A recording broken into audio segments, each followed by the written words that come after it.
وانت شو؟ عقلان وهديان على غير العادة، طمني. لك لا عقلان لا بطيخ. القصة وما فيها إني مليت من كوني عم مثل دور اللي مو فرقانة معه. مع العلم أنا أكتر واحد فرقانة معه. تعرف شغلة؟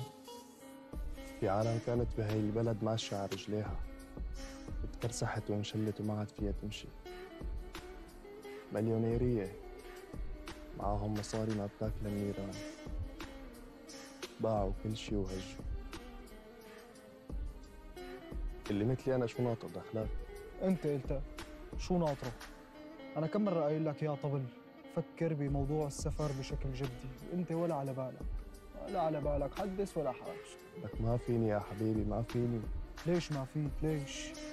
هلا قل لي هذا الحديث تبع العواطف المشلخة وما بتركك يا شام وعبق التاريخ، قل لي هدول.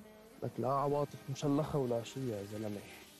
أبي مريض، قسما بالله إذا بصير عليه شيء أنا برا بلاد الغربة ما فيني يكون حده. وحياة الله بموت من القهر، بخاف من هالتخيلات يا زلمة.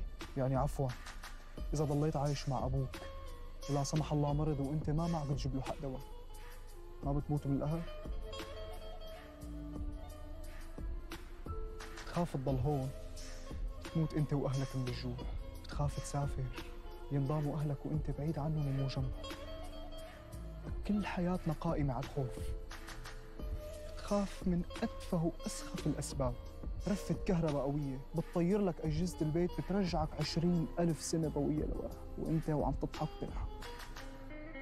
يا رجل، على كتر خوفنا ما موحد، تكتشف إنه حتى أحلامنا وكوابيسنا نحن كشعب موحدة. لك كل ما يقرب 15/3 العظيم المبجل وأنا لسه ما بكون مأجل عسكرية، بصير شوف يوميا نفس الكابوس، إنه جماعة الشرطة العسكرية راكبين وراي وأنا ثابت بمكاني وما عم أقدر أتحرك. يوميا بصير شوف هذا الكابوس. تعرف شو؟ هذا المنام بالذات صرت شايفه أكثر من 50 مرة. إيه، ولسه عندك هذا المنام تبع متأخرين على فحص البكالوريا ومو ملاحقين شيء. يا رجل أنا لحد الآن بشوفه.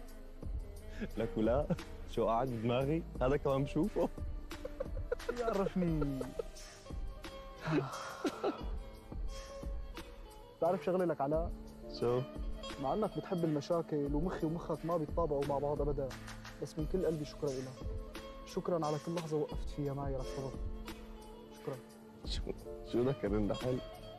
طلع عندك عواطف مشلخة وماني دريان. هل هذا اللي طلع معك؟ عم تقفل؟ فعلا انك طبت.